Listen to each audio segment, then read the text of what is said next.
السلام علیکم ورحمۃ اللہ تعالی وبرکاتہ۔ نحمده ونصلی ونسلم علی رسولہ الکریم، اما بعد فاعوذ باللہ من الشیطان الرجیم، بسم اللہ الرحمن الرحیم۔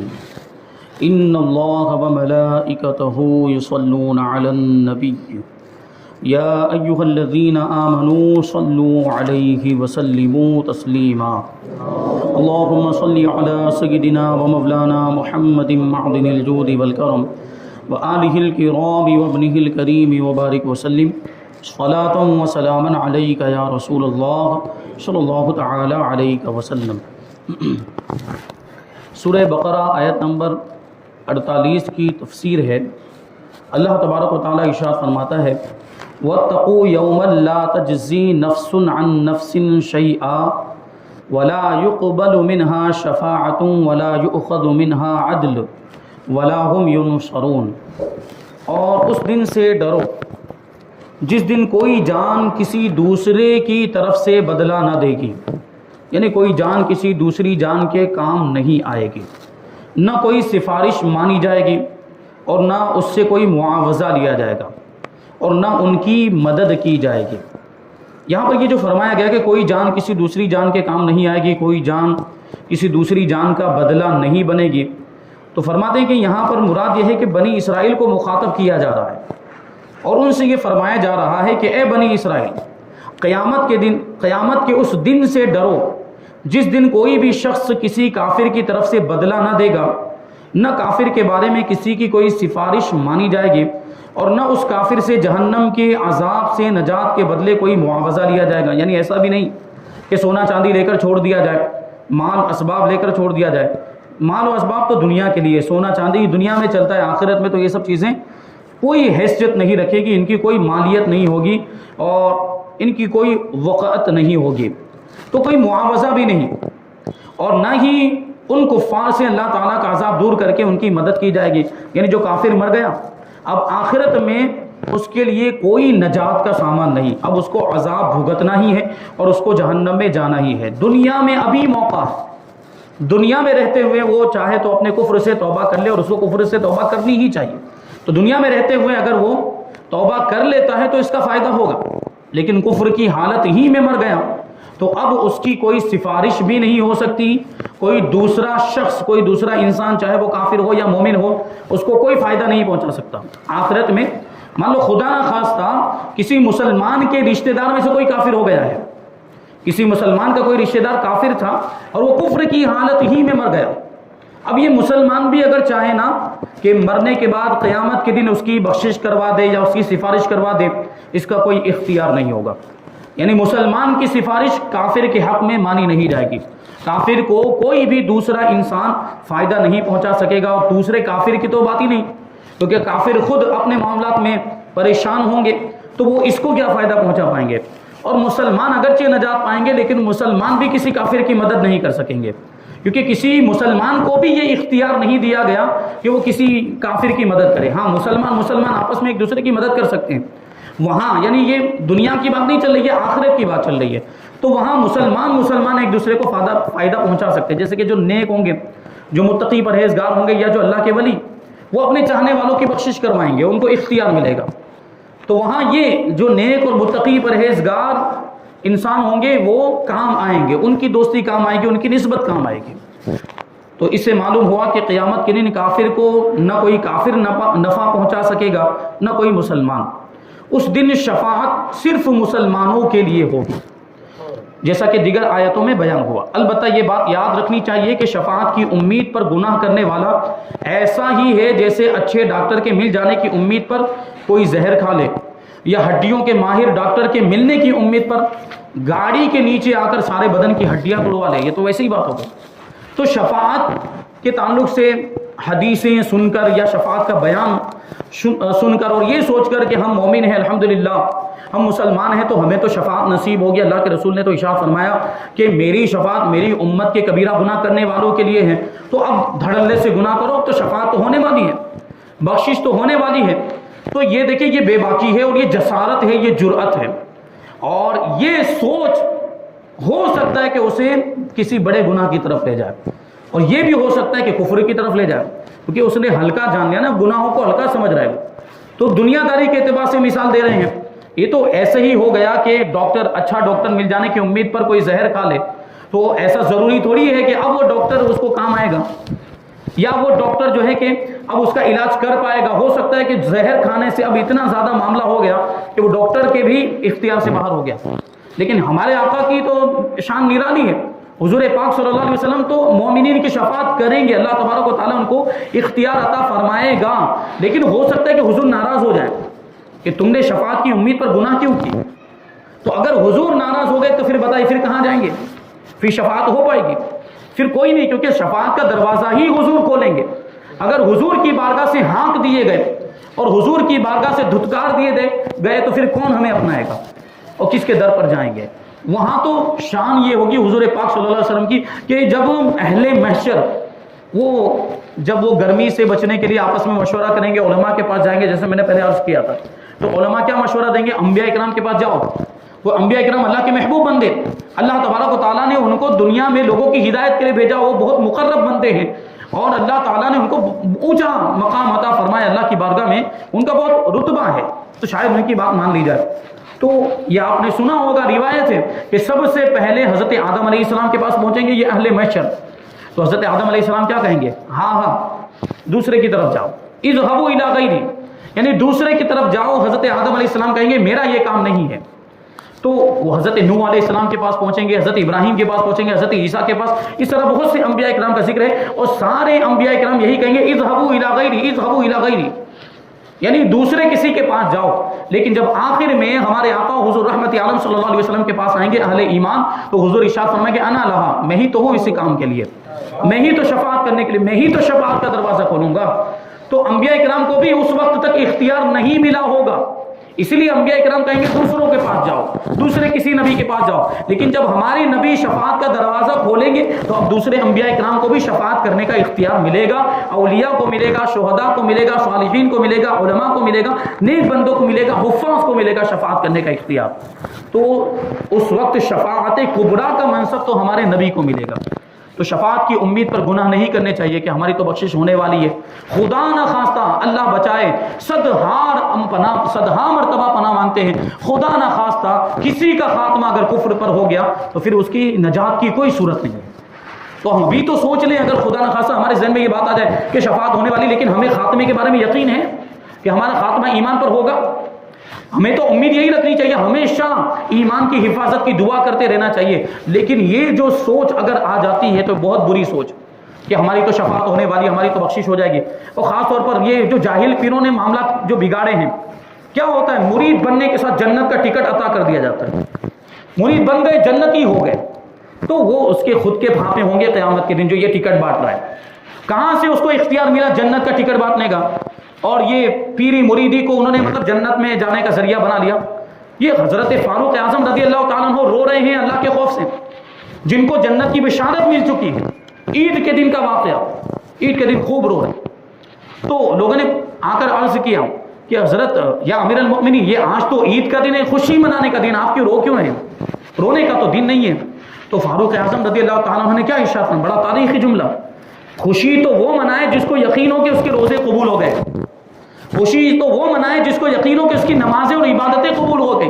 عمر کو تو معلوم ہی نہیں ہے کہ عمر کے روزے قبول ہوئے کہ نہیں ہوئے، عمر کی عبادت قبول ہوئی کہ نہیں۔ یہ وہ امیر المؤمنین خلیفۃ المسلمین فاروق اعظم، جن کے بارے میں نبی نے یہ فرمایا کہ اگر میرے بعد کوئی نبی ہوتا تو عمر ہوتے۔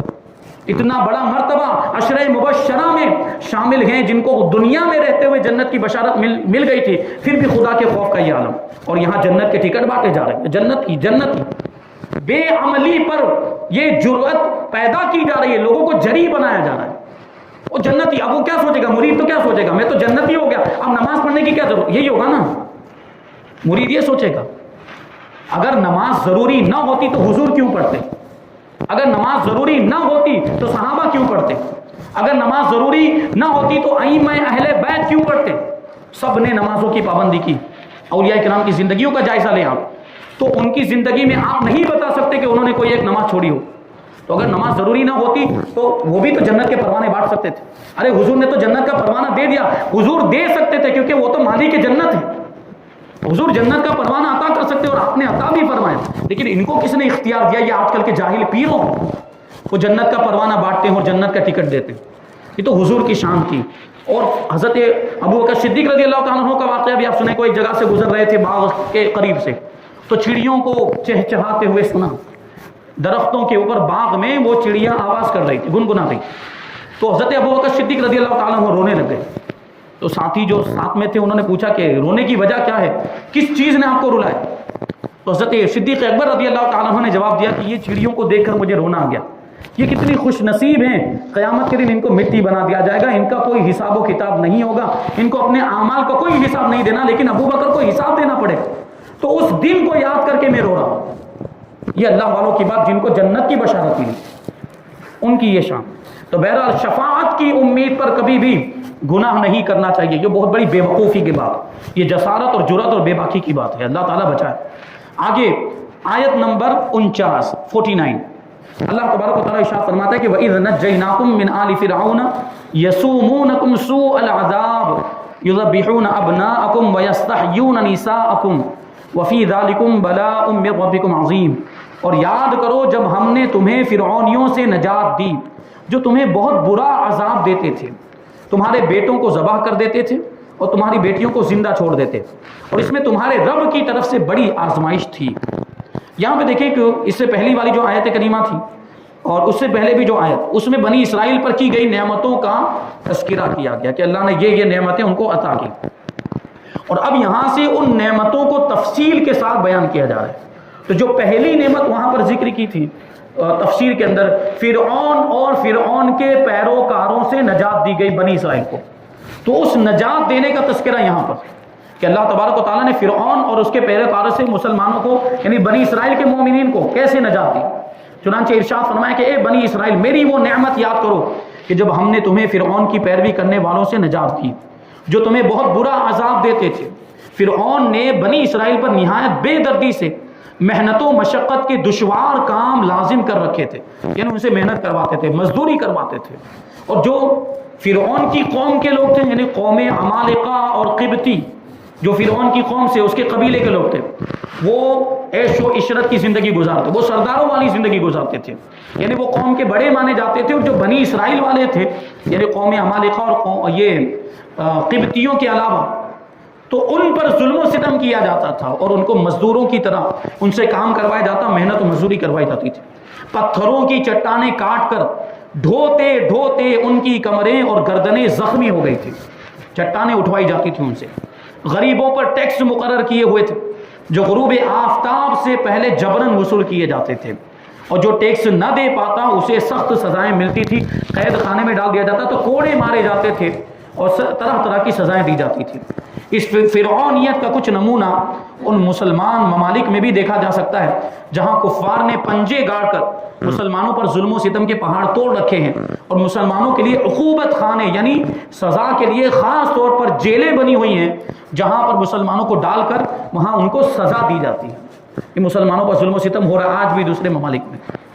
تو یہاں پر دیکھیں آپ, فرعون کا نام آیا, تو فرعون کون ہے اور فرعون یہ کس کا لقب ہے, اس کو یہاں پہ کچھ تفصیل کے ساتھ تھوڑا بیان کریں گے.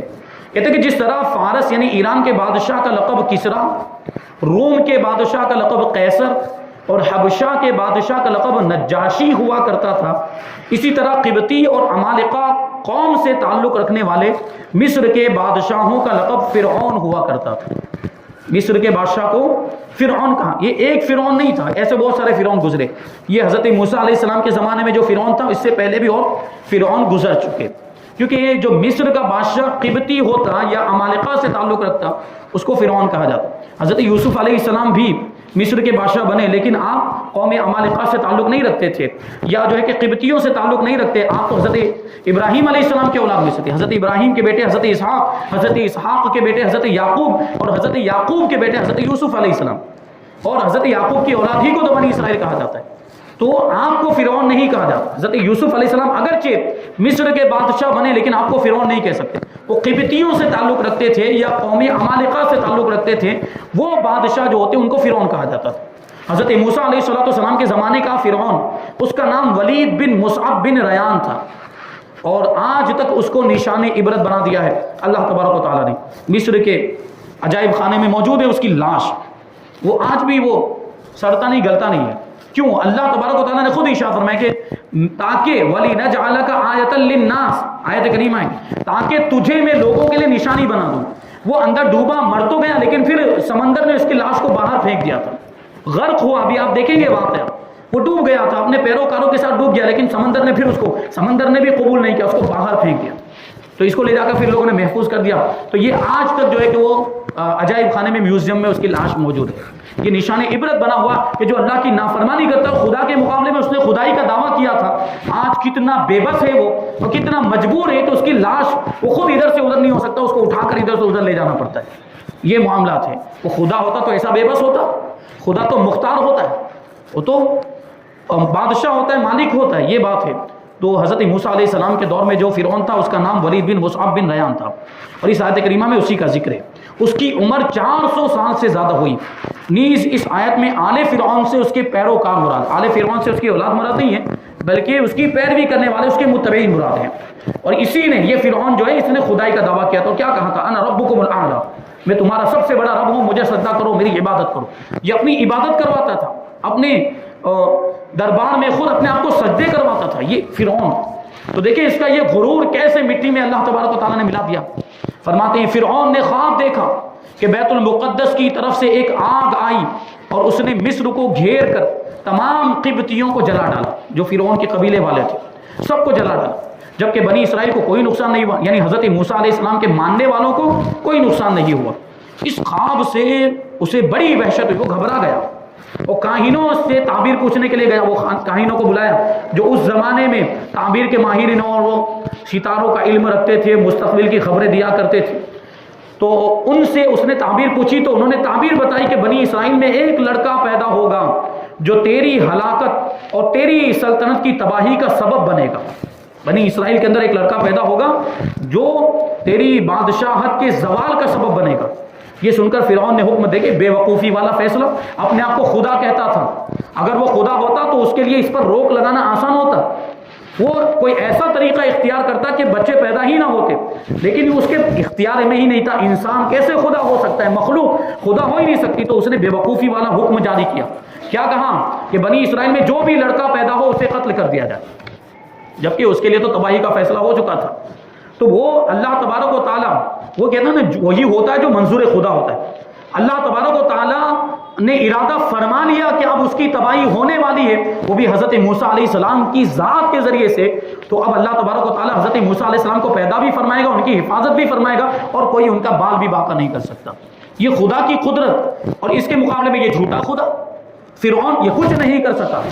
سوچیں آپ، اب دیکھیں یہ حکم تو جاری کر دیا اس نے کہ جو بھی بچہ پیدا ہو اسے قتل کر دیا جائے۔ اس نے سوچا کہ اسی میں حل ہے کہ کوئی بچہ پیدا ہی نہیں ہو پائے گا، کوئی بچہ، جو بھی بچہ پیدا ہو جائے گا وہ قتل ہی ہو جائے گا، وہ بڑا ہی نہیں ہو پائے گا، تو میری سلطنت اور بادشاہت کے زوال کا سبب کیسے بنے گا؟ اس نے یہ سوچا ہوگا، اس لیے اس نے یہ حکم جاری کیا کہ جو بھی بچہ پیدا ہو اسے قتل کر دیا جائے۔ یوں ہزاروں کی تعداد میں بچے قتل کر دیے گئے، لیکن قدرت الہی سے اس قوم کے بوڑھے بھی جلد مرنے لگ گئے۔ تو قبطی سرداروں نے گھبرا کر فرعون سے شکایت کی کہ ایک طرف بنی اسرائیل میں موت کی کثرت ہو گئی ہے، بوڑھے اور جوان مر رہے ہیں، اور دوسری طرف ان کے بچوں کو بھی قتل کیا جا رہا ہے تمہارے حکم کے مطابق۔ اگر یہی صورتحال رہی تو ہمیں خدمتگار کہاں سے ملیں گے، مزدور اور نوکر کہاں سے ملیں گے؟ کیونکہ وہ اپنی قوم کے لوگوں کو نوکر نہیں بناتے تھے، وہ بنی اسرائیل کے لوگوں کو، افراد کو نوکر اور خدمت گزار بناتے تھے۔ اس پر فرعون نے حکم دیا کہ 1 سال بچے قتل کیے جائیں اور 1 سال چھوڑ دیے جائیں۔ تو جو چھوڑنے والا سال تھا اس میں خدا کی قدرت دیکھیں، حضرت ہارون علیہ السلام پیدا ہوئے، اور جو قتل کیے جانے والا تھا اس میں قتل کیے جانے والا سال تھا اس میں حضرت موسیٰ علیہ السلام کی ولادت ہوئی۔ اور یہ بھی ایک چیلنج تھا، کیونکہ دیکھیں یہ ہو سکتا تھا کہ حضرت موسیٰ علیہ السلام بھی وہ جس سال میں چھوڑ دیا جاتا تھا، قتل نہیں کیا جاتا، اس میں حضرت موسیٰ علیہ السلام پیدا ہو جاتے تو وہ بچ جاتے، اور یہ کہا جاتا کہ یہ تو وہ بچنے والا سال تھا اس لیے بچ گئے۔ لیکن خدا کی طرف سے یہ دیکھیں اس کی جھوٹی خدائی کو للکارا جا رہا ہے کہ اب تو ان کو قتل کرنا چاہتا تو قتل کر کے دکھا، میں ان کی حفاظت کروں گا۔ اور حضرت موسیٰ علیہ السلام قتل کیے جانے والے سال میں پیدا ہوئے، اس کے باوجود محفوظ رہے، اور ان کی حفاظت کا سامان اللہ تبارک و تعالیٰ نے کیا کہ کیسے ہوا وہ پورا واقعہ ہے. آپ کی والدہ کو حکم ہوا تھا کہ دریا میں ڈال دیں, پھر دریا میں تیرتے ہوئے فرعون کے محل ہی میں پہنچ گئے. اب سوچیں, دشمن کے گھر میں پرورش ہو رہی ہے. جو چاہتا تھا کہ وہ قتل ہو جائے, اور وہ جو فرعون سوچ رہا تھا کہ میری بادشاہت کے زوال کا سبب بننے والا جو بچہ وہ اب اسی بچے کو وہ پال رہا ہے. حضرت موسیٰ علیہ السلام کی پرورش کہاں ہوئی؟ فرعون کے دربار میں ہوئی ہے. وہ تفصیل سے واقعہ انشاءاللہ ہم آگے دیکھیں گے. تو یہ واقعہ سورہ قصص کے پہلے رکوع میں تفصیل کے ساتھ بیان کیا گیا, وہاں انشاءاللہ ہم سماعت کریں گے.